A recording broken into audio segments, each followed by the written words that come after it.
भगवते वासुदेवाय कृष्णाय वासुदेवाय हरये परमात्मने प्रणतक्लेशनाशाय गोविन्दाय नमो नमः। नमः परमहंसास्वादितचरणकमलचिन्मकरन्दाय भक्तजनमानसनिवासाय श्रीरामचन्द्राय। वागीशायस्य वदने लक्ष्मीर्यस्य च वक्ष्यसि यस्यास्ते हृदये संवित् तं नृसिंहमहं भजे। गुरुर्ब्रह्मा गुरुर्विष्णुर्गुरुर्देवो महेश्वरः गुरुस्साक्षात् परब्रह्म तस्मै श्री गुरवे नमः। भगवत चरण कमलानुरागी सभी आत्मीय प्रिय प्रभु प्रेमीजन, हमारे स्वाध्याय परिवार के सभी आदरणीय महानुभाव, स्नेहीजन और गाजियाबाद से पूज्य पांडे जी मेरे पितृतुल्य और सभी विज्ञान के माध्यम से भगवत चिंतन की यात्रा में जुड़े हुए सभी प्रेमीजनों को मैं प्रणाम करता हूँ, वंदन करता हूँ। जय सिया राम, राधे राधे। भगवान की मंगलमय कृपा से हम लोग श्रीमद् भगवत गीता का चिंतन कर रहे हैं और उसमें जो 14वां अध्याय भगवान ने गुणत्रय विभाग योग, उस पर जो विश्लेषण किया उस पर हम लोग चिंतन कर रहे हैं। और हम लोगों ने होली अवकाश से पहले जो गीता में भगवान ने तीनों गुणों की जो पहचान बताई है उस पर हम लोगों ने कुछ चिंतन किया। परसों एक मेरे पास प्रश्न आया, क्योंकि संभवतः वो नहीं चाहते हैं कि मैं नाम प्रकट करूं, इसलिए मैं नाम नहीं प्रकट करूंगा, लेकिन प्रश्न बहुत अच्छा है। प्रश्न यह आया मेरे पास कि सत्वगुण रहते हुए, क्योंकि आपने कहा है कि तीनों गुण रहते हैं, तो सत्वगुण के साथ जीवन जीना और बाकी दोनों गुणों को हम कैसे हैंडल करें। गुण के साथ जीवन जीते हुए दोनों गुणों का उपयोग हैंडल कैसे करना चाहिए और स्पष्टीकरण मिल जाए। थोड़ा सा इस पर चिंतन करते हैं। हम लोगों ने भगवान की वाणी के आधार पर कुछ चिंतन किया था और उस विश्लेषण में शायद कुछ बातें आई भी हैं, कुछ आइए थोड़ा प्रभु की कृपा से हम लोग चिंतन करते हैं। जो हम लोगों ने चिंतन किया उसमें सबसे महत्वपूर्ण बात आई थी कि तीनों गुण, सत्वगुण, रजोगुण और तमोगुण, ये सदा ही विद्यमान रहते हैं, सदा वो रहते ही रहते हैं। ऐसा असंभव है कि एक समय में एक गुण आपके पास हो, बाकी दो गुण न हो। मतलब तीनों गुण रहते ही रहते हैं। इन तीनों गुणों का एक योग है। और देखिए, तीनों गुणों का योग होने के कारण इनको योग माया भी कहते हैं, क्योंकि आप सब जानते हैं प्रकृति को माया कहते हैं और प्रकृति में तीन गुण है।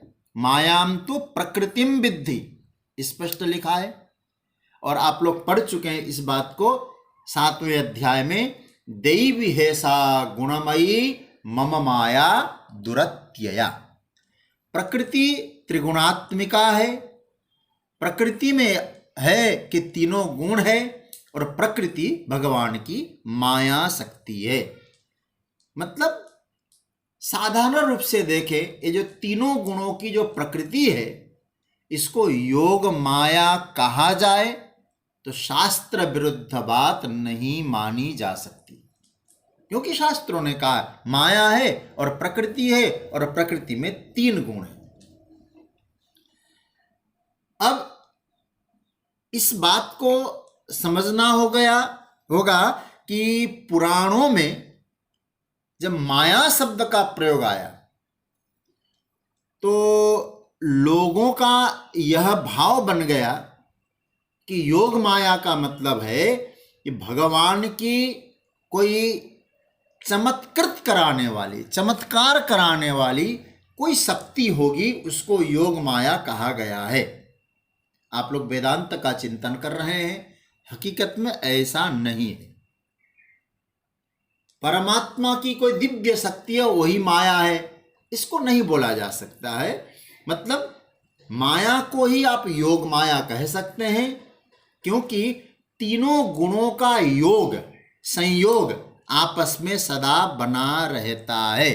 इस बात को शायद आप लोग समझते हैं। चर्चा में यह बात भी आई कि ऐसा तो कभी नहीं होगा कि किसी गुण का अभाव हो और कभी भी कोई गुण रहित हो।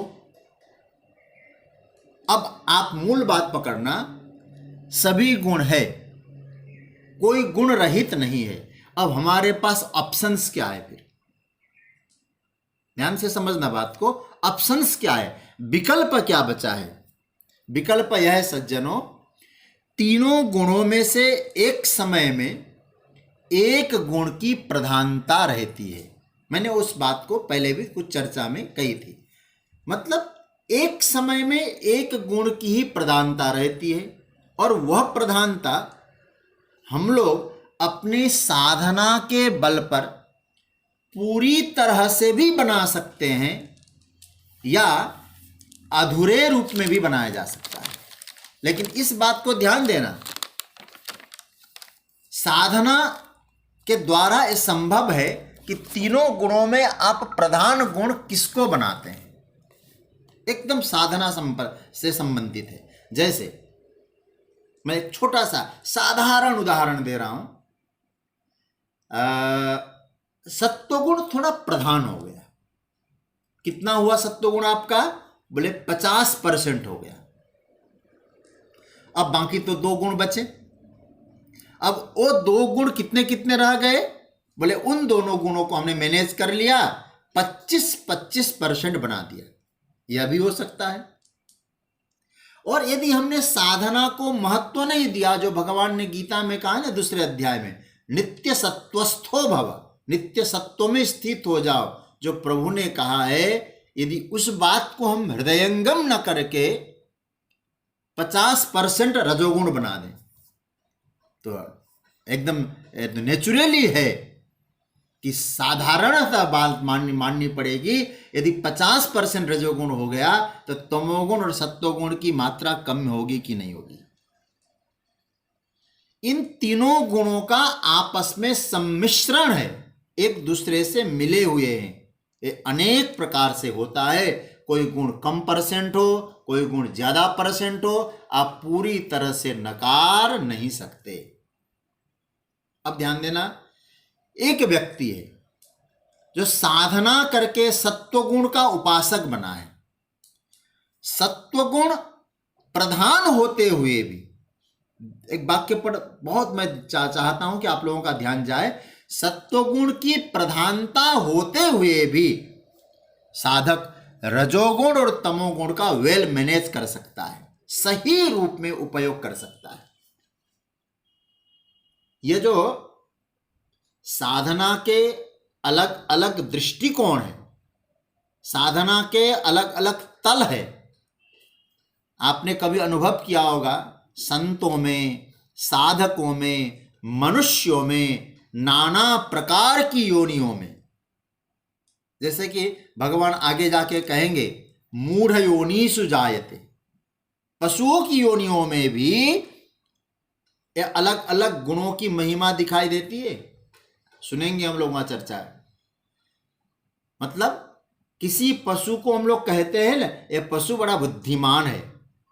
एक कुत्ते की जाति में ही देख लो, एक कुत्ते को ठीक करने में, ट्रेंड करने में कितनी सहजता से होता है। और कई कई कुत्ते आवारा घूम पाते, उनको ट्रेंड भी नहीं किया जा सकता है, और ट्रेंड करने की कोशिश भी नहीं होती है, और हो भी जाए तो ट्रेंड नहीं बन पाते। हम लोग तो मानव जाति में हैं। इस बात को जाने कि सत्वगुण को प्रधान बनाएं जितना बनाया जा सकता है, इस सिद्धांत की बात पकड़ना। क्योंकि वो पशु योनि नहीं है, मनुष्य योनि है, तो सत्वगुण को प्रधान बनाना है। तो हम लोग कुछ बातों पर चिंतन करना होगा। क्या? इस पर एक निर्णय हो जाना चाहिए। पहला निर्णय, ये नोट कर लें आप लोग। पहला निर्णय क्या बनना चाहिए कि सत्वगुण की प्रधानता हो सकती है या नहीं। ये अपने लिए मैं आपको मनन करने के लिए कह रहा हूं। सत्वगुण की प्रधानता हो सकती है या नहीं, ये पहली बात।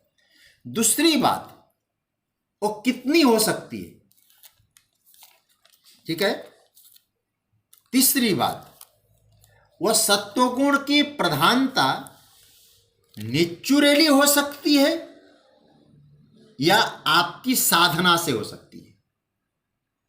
या आपको मनन करने के लिए मैं 3 बातें दे रहा हूं।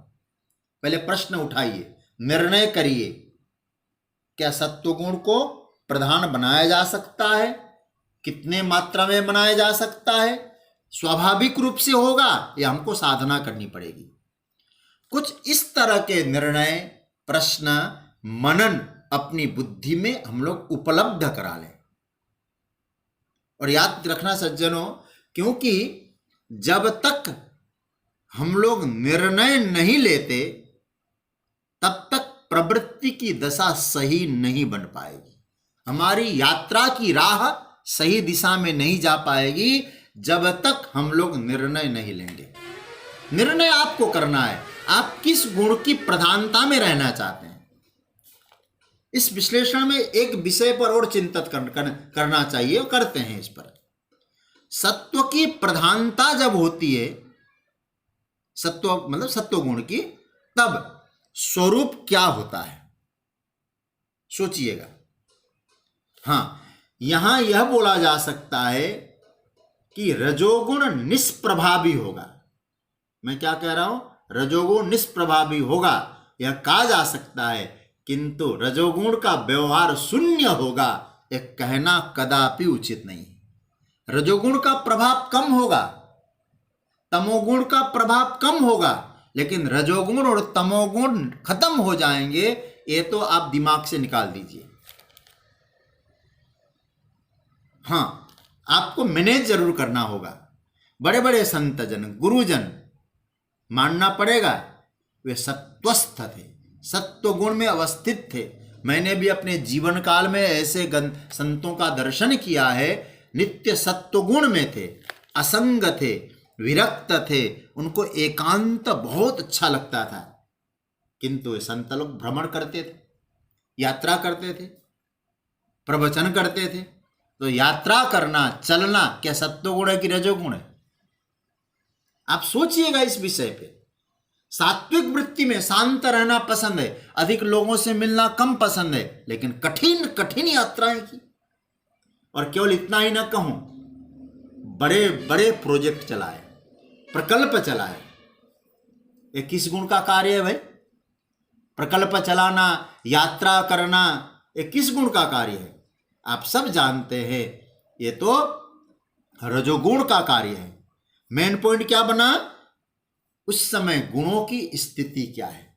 यह एक विचारणीय बात आपको चिंतन करना है कि हम कहते हैं कि सत्व की प्रधानता है, उसके कुछ स्थिति होती है। क्या वो सत्वगुण निष्प्रभावी है? निष्प्रभावी होना और व्यवहार शून्य होना दो अलग अलग स्थिति है। अभी जैसे मैंने कहा, आपने कई बार संतों में और आपके बुजुर्गों में भी अनुभव किया होगा कि उनका जो रजोगुण है, तमोगुण है, सत्व की अधीनता में है। रजोगुण है, तमोगुण है, लेकिन सत्व की अधीनता में, सत्व के संरक्षण में रजोगुण और तमोगुण बढ़ रहे हैं। ये उनकी विशिष्टता है। इसको ऐसा कहिए कि रजोगुण सत्व की अधीनता में है, इसको हमें जानना है। और सत्व रजोगुण को तो अधीनता का मतलब क्या है? अच्छा, सत्वगुण क्या है आपने देखा है? सत्वगुण क्या है? कैसा रूप है, कैसा चिन्ह है?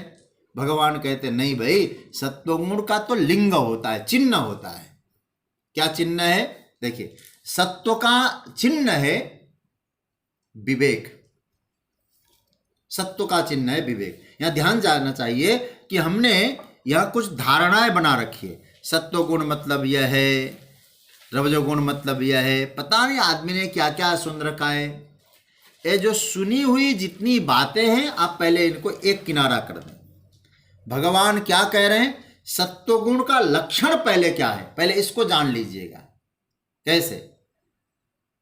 आप लोग पढ़ चुके हैं इसको, 10वां श्लोक। इसमें ही देखो सत्वगुण का लक्षण क्या कहते हैं।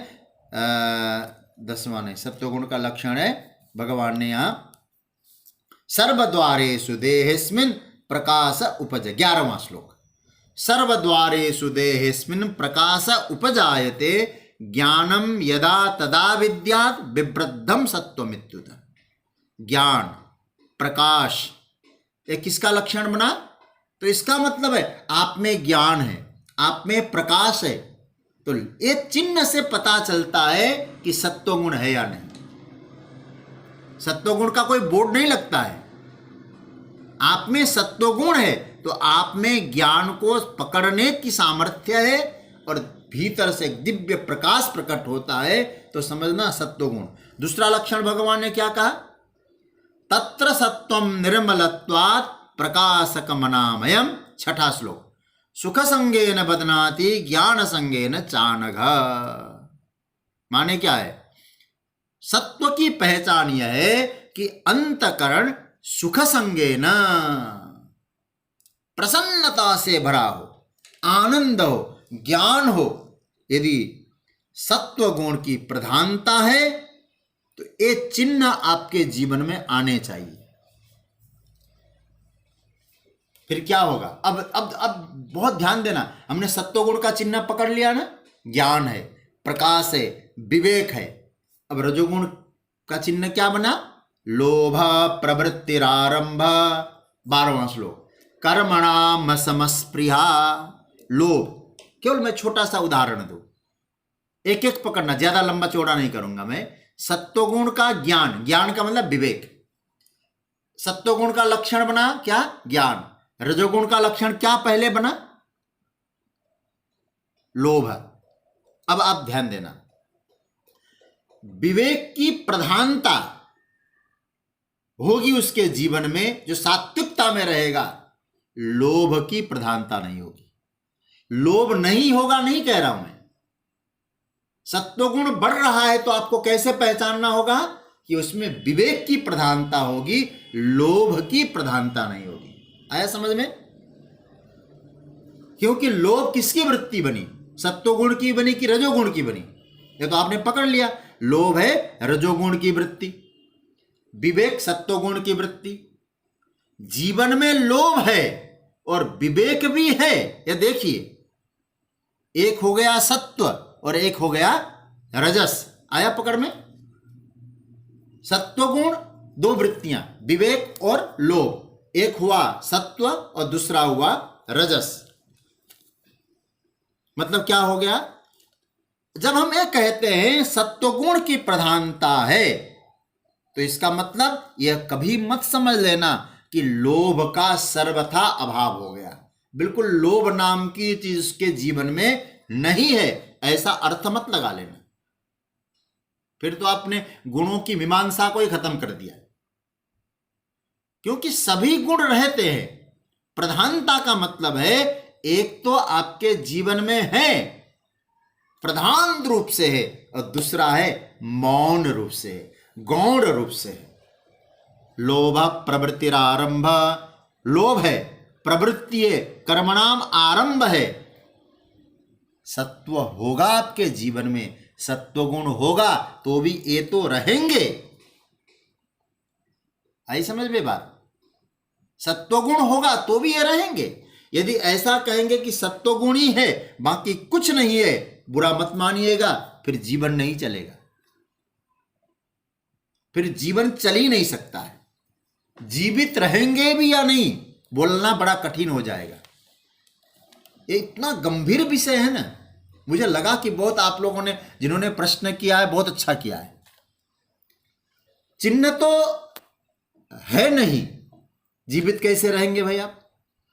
मैंने स्वामी चिन्मयानंद जी का एक वाक्य कोट किया है, ज्यों का त्यों उन्होंने जो बोला है मैं आपके सामने रखता हूं। देखो बहुत अच्छा लगा मुझे कि चिन्ह न हो तो जीवन कैसा? बोले रजोगुण तमोगुण सब रहेंगे जीवन में, जीवन चलाने के लिए, लेकिन मैनेज करना सीखो। वे कहते हैं आपकी इच्छा, लोभ इच्छा इत्यादि ठीक है, आपकी इच्छा शक्ति आपके जीवित होने का प्रमाण है। क्या बोल रहे हैं स्वामी चिन्मयानंद जी? आपकी इच्छा शक्ति ही आपके जीवित होने का प्रमाण है। अगर आपके मन में इच्छा नहीं है तो मुझे शंका है कि कहीं आप जीवित हो या नहीं। प्रिय सज्जनों, अंतकरण में लोभ होगा, क्यों नहीं होगा? बुरा मत मानिएगा। अंतकरण में इच्छा होगी, क्यों नहीं होगी भाई? प्रवृत्ति होगी, करने का मन होगा, क्यों नहीं होगा? दुष्ट दलन करने के लिए भगवान कृष्ण आते हैं, भगवान राम आते हैं, मनु महाराज पृथु आते हैं, मनु जी महाराज का अवतरण होता है, हा? लेकिन ऐसा नहीं है कि दुष्ट दलन करेंगे तो विवेक खो देंगे। एक छोटा सा उदाहरण मैं आपको दूं, है तो बहुत अच्छा, मैं विस्तार में नहीं जाऊंगा। रामचरितमानस के लंका कांड में भगवान अंगद को पकड़ के कहते, अंगद तुम जाओ रावण के पास, और रावण के पास जाकर तुम मेरे दूत बन के जाना, रावण को संदेश सुनाना, लेकिन मेरा काम भले ही बने, क्योंकि मेरा दुष्ट दलन करने का प्रयोजन है, किंतु हे अंगद रावण का अहित हो ऐसी कोई व्यवस्था मत बनाना। सोच सकते कितनी बड़ी बात है। काज हमार तासु हित होई, युद्ध करना है, रजोगुण को धारण करना है, दुष्ट दलन करने के लिए आए, रजोगुण है, लेकिन क्या कहते हैं? तासु हित होई, उसका कल्याण हो। ये विवेक, ये विवेक को आगे रखकर भगवान काम कर रहे हैं। इसका मतलब क्या हुआ? लोभ आदि है, पर उस लोभ ने विवेक को पराजित नहीं किया है, रजोगुण ने सत्वगुण को पराजित नहीं किया है। यदि सत्वगुण रजोगुण के ऊपर हावी है, खत्म नहीं है। देखो दो शब्दों का मैं प्रयोग कर रहा हूं, निर्मूल और पराजित, दो बातें आ गई। एक हुआ निर्मूल होना, एक हुआ पराजित होना। निर्मूल तो आप कर नहीं सकते, यदि आप में सत्व की अधिकता है, हां रजोगुण को आप पराजित कर सकते हैं, तमोगुण को पराजित कर सकते हैं। विवेक दिव्य है तो लोभ पराजित होगा, खत्म नहीं होगा। प्रवृत्ति पराजित होगी, खत्म नहीं होगी। तभी तो बनता है सत्व की प्रधानता, क्योंकि सत्व का लक्षण है विवेक, रजोगुण का लक्षण है लोभ। फिर मैं कह दूं दोनों में लड़ाई होगी तो विजयी कौन होगा? लोभ विजय प्राप्त करेगा कि विवेक विजय प्राप्त करेगा? एक मुझे एक बहुत सुंदर एक भाव याद आ रहा है। हमारे एक बहुत अच्छे संत हैं यमुनाचार्य जी महाराज, वो आप सब जानते हैं, वैष्णव संत शिरोमणि। वे क्या कहते हैं, उनका एक ग्रंथ है आलबंदार स्तोत्र, उसमें कहते हैं कि दो स्थितियों में लड़ाई हो रही है। बोले क्या? एक तो मेरे जीवन में परिस्थितियां आ रही है, और हमारे जीवन के लिए भी सूत्र है, विभिन्न प्रकार की परिस्थितियां, कंडीशन जो मेरे जीवन के प्रतिकूल लगते हैं, एक तो वो परिस्थितियां आ रही, और सरकार दूसरी एक परिस्थिति है, बोले दूसरी एक स्थिति है, क्या है? बोले आपके चरणों की शरणागति, ये भी मेरे जीवन का आनंदमय परिस्थिति है। अब क्या कहते हैं? बोले ऐसा न हो कि ये विपरीत परिस्थितियां जीवन के साथ जुड़ गई है, वो परिस्थिति ऐसी हावी हो आपकी शरणागति वाली परिस्थितियों को दबा दे। आपके शरणागत में हूं तो उन शरणागति का परिणाम ये परिस्थितियों पर विजय पाले। अभूतपूर्वम मम भावि किंबा, कहते सर्वम सहे में सहजम में दुखम किंतु त्वदग्रे शरणागतानाम पराभवो नाथ न तेनुरूपः। तो कहने का अर्थ यह है, हमारा विवेक विजयी हो। यदि विवेक विजयी है तो आप सत्व की प्रधानता में है, फिर चित्त में लोभ भी होगा तो मंगलकारी होगा, प्रवृत्ति भी होगी मंगलकारी होगी, आपकी निद्रा भी होगी समाधि बन जाएगी। सत्व की प्रधानता में यदि जी रहे हैं आप, इसलिए कहा जाता है आत्मा त्वं गिरिजा मतिः सहचरा प्राणा शरीरम गृहम। क्या बढ़िया सूत्र दिया है। आपकी निद्रा समाधि बन सकती है, आपकी यात्रा प्रभु के मंदिर की परिक्रमा बन जाए, आपका बोलना स्तोत्र बन जाए। कब? बोले जब आप सत्व में जीते हो। इसलिए विवेक के मतलब विवेक पराजित न हो। विवेक सत्व गुण का कार्य है। प्रवृत्ति है किंतु विवेक प्रतिकूल नहीं है। विवेक की सेविका बनकर प्रवृत्ति हो रही है और प्रवृत्ति भी मंगलकारी है। लेकिन सत्व गुण का कार्य है ज्ञान, विवेक, उसको खोने मत देना। अरे भाई, एक जलते हुए कोयले को भी पकड़ना है ना, सीधे हाथ से पकड़ेंगे तो हाथ जल जाएगा, तो चिमटा से पकड़ना पड़ता है। प्रातस्मरणीय पूज्यपाद स्वामी शरणानंद जी महाराज कहा करते थे, विवेक का चिमटा लो, यही विवेक का चिमटा सत्व गुण है। फिर जीवन चलाओ। तुम बड़े से बड़ा काम करने जा रहे हैं आप, तो आपके जीवन में जो प्रेरणा देने वाला तत्व है वो विवेक होना चाहिए। केवल प्रेरक ही नहीं, नियामक हो, क्योंकि वो विवेक की आवश्यकता है। हम लोग गायत्री मंत्र की उपासना करते तो वहां क्या बोलते हैं? धियो यो न प्रचोदयात्, हमारी बुद्धि सत्कर्म में लगे, शुभ कर्म कामों में जाए, उसको प्रेरित करिए। प्रेरक ठीक है, जब ये प्रेरक बन जाए सत्व की वृत्ति, तो बड़े से बड़ा जो प्रोजेक्ट है वो आप कर लें, जो आप करने जा रहे हैं उसको कर लें। सत्व गुण की प्रधानता रहेगी ही रहेगी। विवेक के प्रकाश में हो। महापुरुषों ने जो विवेक के प्रकाश में बहुत बड़े बड़े प्रकल्प तैयार किए, याद रखिएगा, उस वक्त जितनी उपयोगिता उनकी रही, आज भी उनकी उपयोगिता है। क्या इन्होंने रजोगुण को स्वीकार नहीं किया? सात्विक वृत्ति में रहते थे। जो इतना बड़ा प्रकल्प चलाना, ये रजोगुण की वृत्ति नहीं है क्या? मैं आपको एक निवेदन करूं, पंडित मदन मोहन मालवीय जी, आप क्या समझते हैं उनके विषय में? ऐसे बड़े महापुरुष, सात्विक वृत्ति में जीने वाले, उनके पास कोई भी जाता था, कोई ना कोई, और ज्यादातर वो गजेंद्र मोक्ष पे बहुत बल देते थे। कोई भी जाता था, गजेंद्र मोक्ष का पाठ करो। उन्होंने एक प्रकल्प लिया, मुझे ऐसा विश्वविद्यालय तैयार करना है, लोगों को समुचित शिक्षा मिले। काशी हिंदू विश्वविद्यालय उन्होंने तैयार किया। आप सोचना, एक गीता के बहुत बड़े अभ्यासी थे पंडित मदन मोहन मालवीय जी। कोई छोटा मोटा प्रकल्प था क्या? आज वहां कितने लोगों को शिक्षा की प्राप्ति हो रही है। विश्व प्रसिद्ध एक विश्वविद्यालय का निर्माण हुआ, तो क्या बिना रजोगुण के हो सकता था? लेकिन सत्वगुण की छाया में रजोगुण था, इसलिए विवेक विरुद्ध नहीं हुआ। ये बातें गीता के चिंतन में खुलनी चाहिए, अच्छी तरह से जाननी चाहिए। हमारे जीवन में भी ये स्थिति कैसे आए, एकदम प्रकट रूप से आपके दिमाग को, बोलते हैं ना, दिमाग की बत्ती जलनी चाहिए हमारे दिमाग में। बोले हम प्रकल्प करें, काम करें, समाज की व्यवस्था बनाएं, लेकिन विवेक विरुद्ध नहीं होना चाहिए। भगवान कह रहे हैं, आप लोग एक श्लोक सुन चुके हैं, मैं बार बार दोहराता हूं, त्रैगुण्य विषया वेदा निस्त्रैगुण्यो भवार्जुन निर्द्वंदो नित्य सत्वस्थो निर्योगक्षेमात्मवान। दूसरे अध्याय का 45वां श्लोक। प्रभु ने क्या कहा वहां? हे अर्जुन, नित्य सत्वस्थ बनो,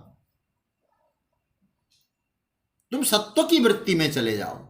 इन सूत्रों पर चिंतन करना चाहिए। भगवान अर्जुन को क्यों सात्विक वृत्ति पर ध्यान देना चाहते हैं, ले जाना चाहते हैं? यदि मैं सत्वगुण को प्रधान बनाऊंगा तो रजस और तमस का क्या होगा? याद रखना, कभी ये मन में आता है ना, यदि सत्वगुण प्रधान होगा तो काम तो करेगा नहीं वो, और सोएगा नहीं। बड़ा गड़बड़, लोगों की धारणा बड़ा गड़बड़ कर देगी। याद रखना, ऐसा नहीं होगा। यदि सत्व को प्रधान बनाए तो निश्चित रूप से आपका रजोगुण भी अच्छा बनेगा, सही उपयोगी में आएगा, और तमोगुण भी।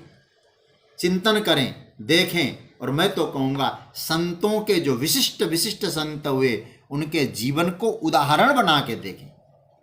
सत्वगुण बढ़ता जाता है, मतलब क्या है? विवेक का बढ़ता जाना, ज्ञान का बढ़ता जाना।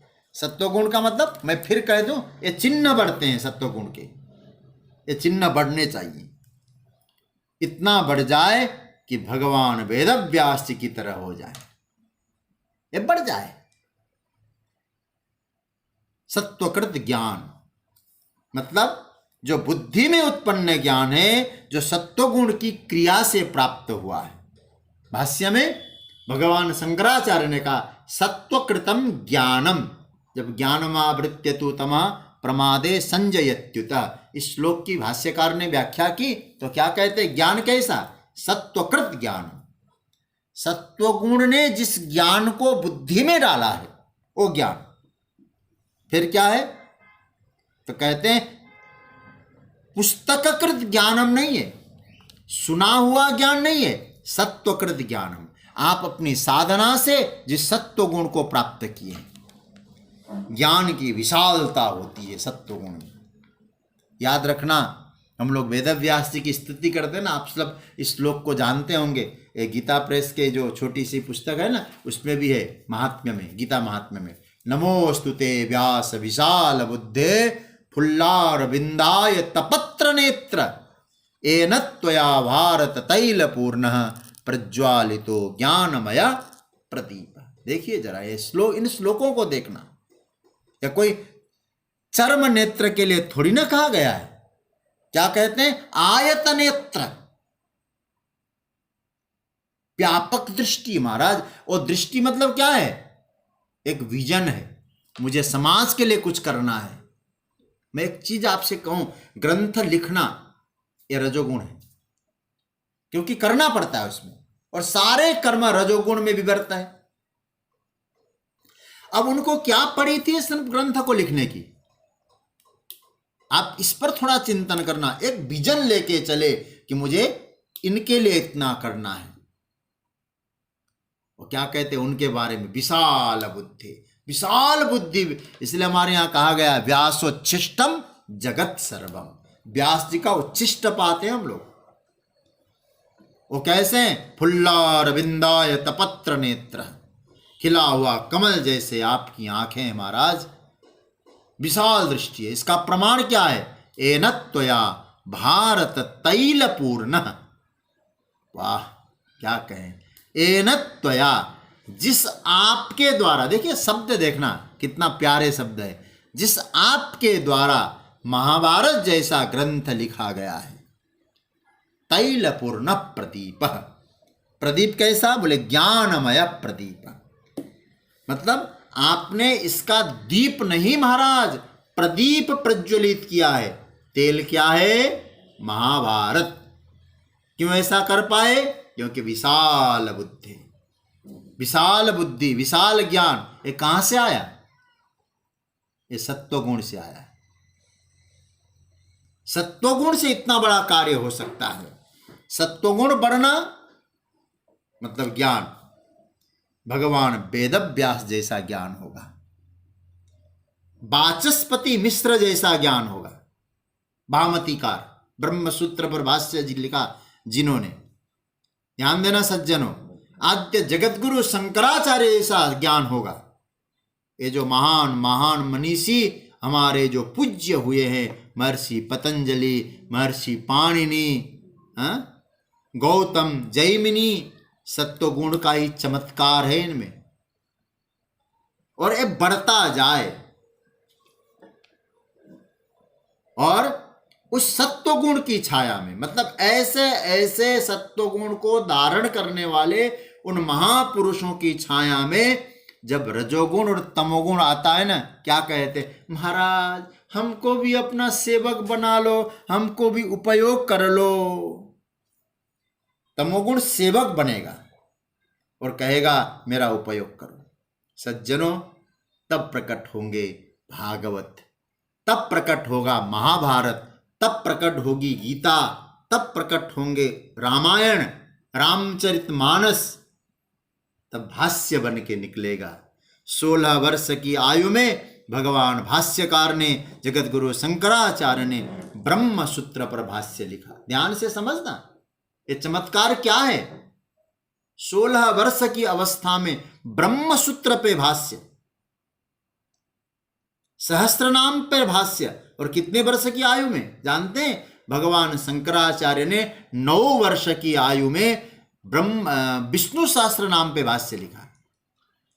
और आप समझना, विष्णु सहस्त्र नाम में जो भगवान के नाम है ना, वही इस पर व्याख्या लिख सकता है जिसको वेद का ज्ञान हो, पुराणों का ज्ञान हो, क्योंकि और शब्दों की व्युत्पत्ति का ज्ञान हो।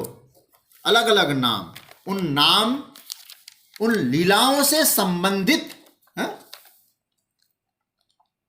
उन लीला भी आती होगी, पुराणों का अध्ययन किया होगा, नहीं तो क्या लिखते फिर।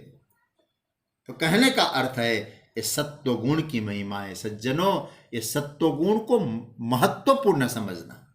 ये सत्वगुण का मैं कहूंगा चमत्कार है। यदि कोई व्यक्ति सात्विक वृत्ति में जीता है, रजोगुण और तमोगुण को वेल मैनेज करता है, तो कोई चमत्कार जीवन में घटित हो सकता है। और फिर मैं दूसरा पक्ष भी कह दूं, यदि सत्वगुण की छाया में रजोगुण नहीं आया, कहीं रजोगुण मुखिया बन गया, तो समझना फिर क्या होगा। क्या होगा आगे कहेंगे भगवान। रजसस्तु फलम दुखम, हम जाएंगे उसमें चर्चा करेंगे। रजसस्तु फलम दुखम अज्ञानम तमसः फलम। आप इस पर सोचिएगा जरा। रजसस्तु फलम दुखम अज्ञानम तमसः फलम, ये किसका फल है? रजोगुण का फल है दुख, और तमस का फल क्या है? अज्ञान। कब होगा ये सब? जब हमने सत्वगुण को तो बना दिया छोटा, रजोगुण को बना दिया सबसे बड़ा, तो क्या मिलेगा? दुख। और आपने रजोगुण और सत्वगुण को तो बना दिया छोटा और तमोगुण को मुखिया बना दिया, तो क्या होगा? अज्ञानम तमसा फलम। 16वां श्लोक आएगा, हम लोग चर्चा करेंगे। तो इसका तात्पर्य समझ रहे हैं ना आप? इसका अर्थ है कि आप मुखिया किसको बनाते हैं। अरे भाई, एक कोई संसार में हम लोग परिवार, एक समाज में कोई काम करना होता है ना, तो कमेटी गठित करते हैं। और कमेटी गठित करते समय इस बात का ख्याल रखते हैं, भैया इसको कितना हुनर है करने की, कितनी योग्यता है, कोई सबको लेके चल सकता है ना। वो विचार करते हैं, तब हम उसको मुखिया बना देते हैं। और फिर वो मुखिया सबको लेके चलता है, काम सफल बनाता है। तो मैं सज्जनों में यही कहना चाहता हूँ, जीवन में बहुत कुछ करना है हमको, लेकिन मुखिया किसको बनाया जा रहा है, ये हमारा विवेक है। विवेक को मुखिया बनाइए। विवेक को मुखिया बनाने का मतलब सत्वगुण को मुखिया बनाया आपने। और सत्वगुण जब मुखिया की भूमिका में आ गया, तो आपको क्या मिलेगा? प्रकाश मिलेगा, ज्ञान मिलेगा, है ना? यही तो सत्वगुण का फल है। रजोगुण को मुखिया बनाया दुख झेलो, तमोगुण को मुखिया बनाया अज्ञान झेलो। तो इसका सीधा सा अर्थ बना, लोभ की प्रेरणा से कर्म होगा। रजोगुण प्रधान यदि कर्म करेंगे तो लोभ की प्रेरणा होगी, और लोभ की प्रेरणा से राग आएगा, द्वेष आएगा। जब कर्म होंगे तो इनका परिणाम उसी प्रकार का निकलेगा। इन बातों पर हमें सोचना होगा।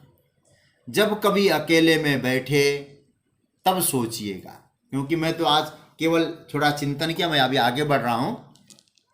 आप सोचिएगा इन विषय में, हम मुखिया किसको बना रहे हैं? गीता का अध्ययन बहुत जरूरी है, लेकिन हम उसको जीवन में कैसे मैनेज कर सकते हैं, हैंडलिंग कैसे करें उसका। कभी एकांत में बैठी, और मुझे लगता है आज एकांत मिलने में इतनी कठिनाई नहीं है, क्योंकि इतना कामकाज भी नहीं होता है। घर में नौकर चाकर सब काम करते हैं, कपड़े धोने वाले कोई और है, न चक्की चलाना है, न कुछ करना है। एकांत में बैठकर जो गीता, मैं ये नहीं कहूँगा कि जो अध्ययन नहीं किया उस पर आप सोचिए, जो आप लोगों ने पढ़ा है उस पर अपने आप में पूछिए, मैनेज करिए, समझिए, मनन करिए, तो ध्यान देना गीता जीवन में उतरता है। फिर मनन करना है। लेकिन होता क्या है, एकांत तो मिल जाता है पर एकांत सधता नहीं है ना? और कई लोग एकांत में बैठ के भी व्हाट्सएप और फेसबुक में मस्त रहते हैं, तो कैसे साधना बनेगी? फिर विचारों का मंथन करिए, मतलब जो आपने सुना है गुरुजनों से, संतों से, शास्त्रों से, उसका मनन करिए। तो आज यहाँ जो चर्चा अभी हम आगे बढ़ाएंगे, हम जो आपके सामने कोई विषय मैंने रखा था, वो बात यह थी कि आप सत्व की स्थिति में रहेंगे तो आप सबको मैनेज कर पाएंगे।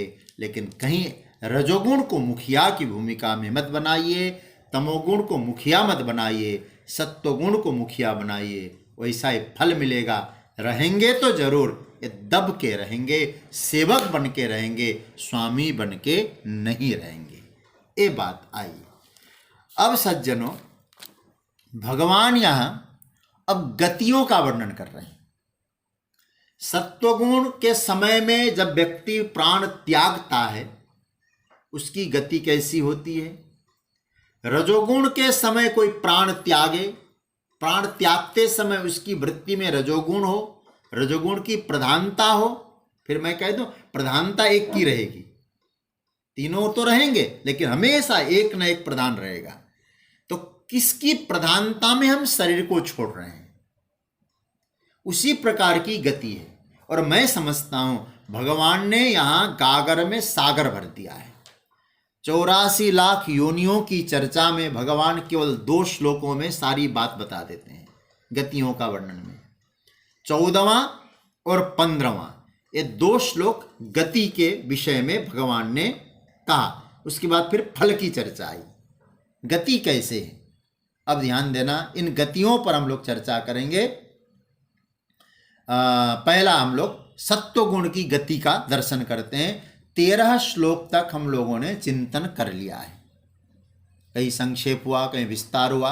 अब 14वां श्लोक, गुणों के अनुसार व्यक्ति को गति प्राप्त होती है, ये बात भगवान यहाँ कह रहे हैं। मैं बोलूं फिर आप लोग बोलिएगा। आइए 14वां श्लोक पुस्तक खोल लीजिए। यदा सत्वे प्रवृद्धे तु प्रलयं याति देहभृत् ततोत्तमविदां लोका नमलान् प्रतिपद्यते। इसका पहले अन्वय देखें। यदा देहवृत्त सत्वे प्रवृद्धे प्रलयं याति तदा तु उत्तम विदाम अमलान लोकान प्रतिपद्यते। रिपीट कर रहा हूं। यदा देहवृत्त सत्त्वे प्रवृद्धे प्रलयम याति तदा तो उत्तम विदान अमलान लोकान प्रतिपद्यते। इसका अर्थ देखिए, यदा, संस्कृत में यदा शब्द का अर्थ है जब। देहभृत, देहभृत मतलब देह को धारण करने वाला, देही, ठीक है, मनुष्य, जीवात्मा भी कह सकते हैं। सत्वे प्रवृद्धे, सत्वगुण की वृद्धि होने पर, प्रवृद्धि मतलब वृद्धि होने पर, प्र उपसर्ग लगा दिया। प्रलयम याति, होने पर, प्रलयम मतलब प्रकृष्टलयम, मृत्यु को, याति मतलब प्राप्त होता है। इतनी बात समझ में आई? यदा में इतनी बात आ गई, फिर तदा में नीचे वाली बात आएगी। श्लोक को देखते रहिएगा। जब देहधारी जीव, देहवृत, सत्वे प्रवृद्धे, सत्वगुण की वृद्धि होने पर प्रलयम याति, मृत्यु को प्राप्त होता है। तदा, तब, तब तो उत्तम विदाम, श्रेष्ठ कर्म करने वाले या उत्तम ज्ञानियों के विवेकी जनों के, उत्तम विदाम शब्द का यह अर्थ है ज्ञानी जनों के, विवेकी जनों के, अमलान लोकान, निर्मल लोकों को प्रतिपद्यते जाता है। देखिए, सत्वगुण का फल है, गति है। कौन सी गति बना बताई? जब सत्वगुण की वृद्धि होने पर कोई देह त्यागता है, शरीर छूटता है, तो ज्ञानियों के जो दिव्य से दिव्य लोक होते हैं, उस लोक में वो व्यक्ति चला जाता है। अब आइए इसका थोड़ा अर्थ देखते हैं, जितना बन पाएगा, नहीं तो कल तो हम फिर आगे चर्चा करेंगे ही। यदा मतलब भगवान, और देखो मैं संस्कृत में कई बार कह चुका हूं, गीता में एक संस्कृत का एक सौंदर्य है, यदा तदा। यदा जहां आया तदा लगता है, इसलिए दोनों शब्द का प्रयोग 14वें श्लोक में आया है। यदा सत्वे प्रवृद्धे तो तदा उत्तम विदाम। देखो, यदा शुरुआत में पहले श्लोक में, ऊपर के श्लोक में, तदा नीचे की पंक्ति में पहला, तदा उत्तम विदाम। यदा सत्वे प्रवृद्धे तो प्रलयम याति। कह प्रलयम याति, कौन प्रलय को जाता है? देहभृत प्रलयम याति। यह जो देही है ना, देहभृत, भृत शब्द का अर्थ है धारण करना। क्या धारण किया है? बोले देही ने देह को धारण किया है। जैसे इस देह ने कपड़े धारण किया है, देही ने देह को धारण किया है। तो क्या हुआ? देह में रहने वाला देही, जीवात्मा, जब मरण को प्राप्त होता है। कब प्राप्त होता है भाई मरण को? अरे भाई, मरण की भी कोई घड़ी आती है, याद रखना। कब घंटी बजे, फोटोग्राफर फोटो खींचता है तो मक्खी में यदि नाक में बैठी है तो ऐसे आने वाली है फोटो, उसी प्रकार का चित्र रहेगा भाई। तो कहने का मरण की वेग गति है। तो साधक कैसे मरता है? सत्वगुणी साधक मरता कैसे और कहाँ जाता है? भगवान कहते सत्वे प्रवृद्धे यदा तदा प्रलयम याति। आहा, गुणों की स्थिति ऐसी है सज्जनों। ये मजेदार वाली बात आती है। भगवान क्या कहते हैं? सत्वगुण पूरा प्रवृद्ध है। आपको संस्कृत का थोड़ा, संस्कृत मुझे लगता है इतना समृद्ध भाषा है, इतनी समृद्ध भाषा है ना संस्कृत। देखिए, वृद्ध शब्द और प्रवृद्ध, प्र उपसर्ग लगाते ही क्या हुआ? पड़ा हुआ, माने अंतकरण में सत्वगुण है। अब आप कहेंगे सत्वगुण है तो क्या है अंतकरण में? मरते समय सत्वगुण है आपके अंतकरण में, तो सत्वगुण का चिन्ह क्या बना? सुख, आनंद, प्रसन्नता, ये सब सत्वगुण के चिन्ह है। इसका मतलब यह हुआ कि मरते समय आपके मन में प्रसन्नता है। ठीक है, एक छोटी सी बात और कह दूं मैं। जब हनुमान जी महाराज राम जी का कार्य करने के लिए जाते हैं ना, तो हनुमान जी क्या कहते हैं? राम जी का कार्य पूरा करके लौटूंगा, मैं वचन देता हूं। जाम्बवंत ने कहा हनुमान जी अभी तो गए भी नहीं आप, अभी से कैसे कह रहे हो कि पूरा करके लौटूंगा? कहते मेरा मन कहता है, मेरे मन में सुख की वृत्ति हो रही है, तो निश्चित रूप से पूरा करके लौटूंगा। हो ही काजु मोहि हरस विशेष। तो ये जो प्रसन्नता है, सुख है, ये किसकी वृत्ति बनी? सत्वगुण की। मतलब आपके हृदय में सत्वगुण बढ़ा हुआ है। बढ़ा हुआ का मतलब क्या हुआ? आपके हृदय में सुख की वृत्ति बढ़ी हुई है, प्रसन्नता की वृत्ति बढ़ी हुई है, आनंद की वृत्ति बढ़ी हुई है। तो समझना उस समय यदि देह छूटता है तो फिर कल्याण होना निश्चित है।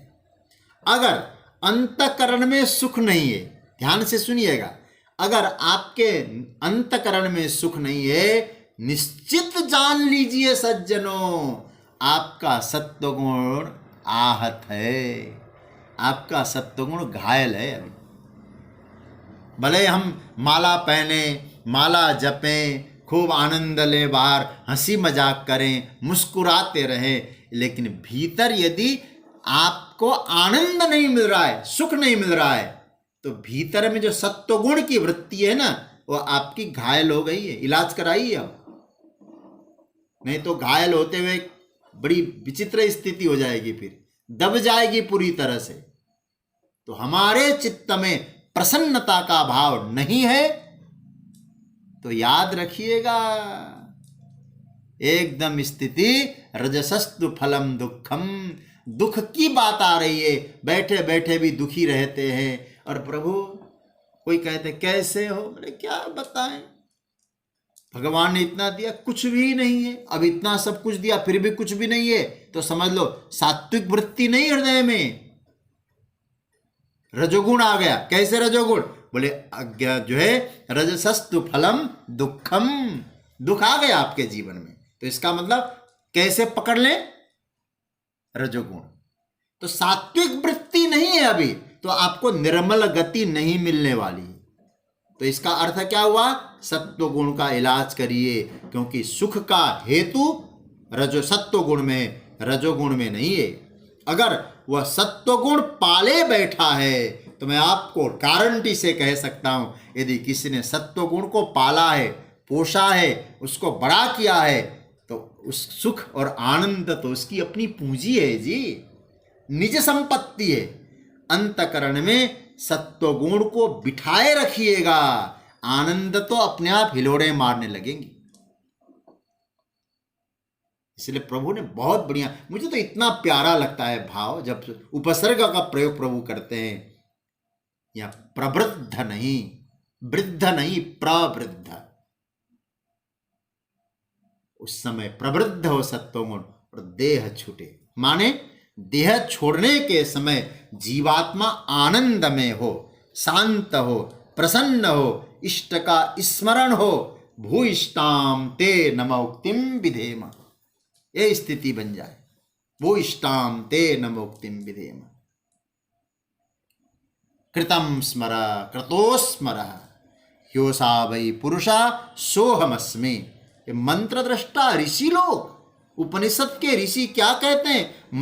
मरण काल में ऐसा कह रहे, सरकार तुम मुझे स्मरण करो और मैं मेरे सत्कर्म को याद करो, क्योंकि जो मैंने सत्कर्म किया है सत्व की छाया में किया है। क्या मंत्र है महाराज उपनिषद में। वायो रनीला ममृतम मथेदम भस्मांतम शरीरम ओम क्रतोस्मर कृतम स्मर कृतोस्मर कृतम स्मर। ये है महाराज, अपने सत्कर्म को याद करो, ऐसी वृत्ति बने, ऐसी वृत्ति का अभ्यास बने। देह के लय के समय आसक्ति का स्मरण न हो, सत्कर्मों का स्मरण हो, प्रभु का स्मरण हो। ऋषियों की तरह, परीक्षित जी की तरह अंत में प्रभु का स्मरण आ जाए।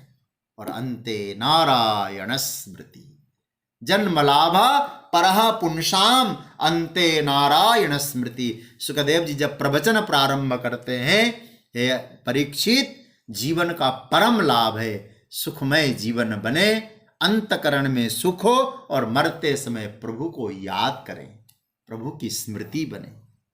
मैं एक मंत्र मुझे बहुत प्रिय लगा और संभव हो सके तो आप लोग इसको नोट कर लीजिएगा, शायद आप लोगों को याद भी होगा। और मुझे व्हाट्सएप में मंत्र मिला था, मैंने कहीं ग्रंथों में नहीं पढ़ा, हो सकता है किसी ग्रंथ में हो। यदि आपने किसी ग्रंथ में पाया है तो मुझे अवश्य उस ग्रंथ का उल्लेख बता दीजिएगा। मैंने कहीं व्हाट्सएप में इस श्लोक को पढ़ा और मैं बहुत प्रभावित हुआ इस श्लोक से। क्या कहते हैं? 3 बातें प्रभु से मांगी गई है।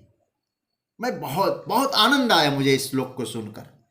अनायासेन मरणम बिना दैन्येन जीवनम देहांते तब सान्निध्यम देहि में परमेश्वरम।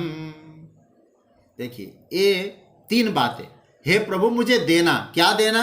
अनायासेन मरणम, मृत्यु के समय कोई परिश्रम न हो, सहज मृत्यु हो। मरण मंगल बने, सहज बने। अनायासेन मरणम बिना दैन्येन जीवनम, जीवन जब तक हो दीनहीन होकर न रहे महाराज, क्योंकि इस संसार में आपके आंसुओं को कोई पोंछेगा नहीं, याद रखिएगा। दीन न बने, दीनहीन बन के नहीं, आनंद बिना दैन्येन जीवनम। और अंत में कहा देहांते तब सान्निध्यम, जाना है हम सबको।